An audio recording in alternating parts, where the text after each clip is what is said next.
ஒரு ஆப்பிள் வந்து நம்ம கட் பண்ணி வச்சுருக்கோம். இதில் போட்டுடலாம் ஜாரில். நம்ம வந்து ஒயிட் சுகர் வந்து 2 டேபிள் ஸ்பூன் வந்து எவ்வளோ சுகர் வேணுமோ அதுக்கு தகுந்தபடி. 1 கப் வந்து ஆவின் மில்க் நம்ம இதில் விட்டாச்சு. இதை வச்சு தானே இது நம்ம க்ளோஸ் பண்ணி விட்டுடலாம்.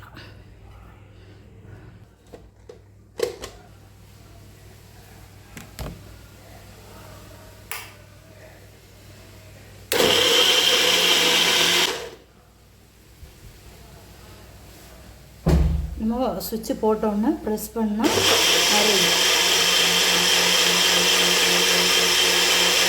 நம்ம கை எடுத்துட்டோன்னா ஆஃப் ஆகிடும்.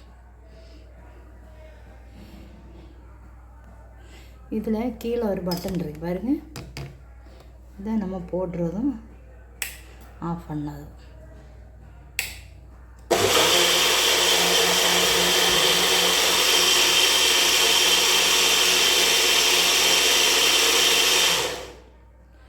முடிஞ்சிடுச்சு. இனி நம்ம ஒரு கிளாஸில் விட்டுடலாம்.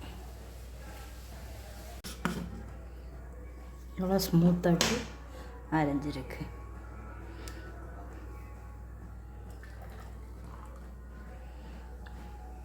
Apple juice ready.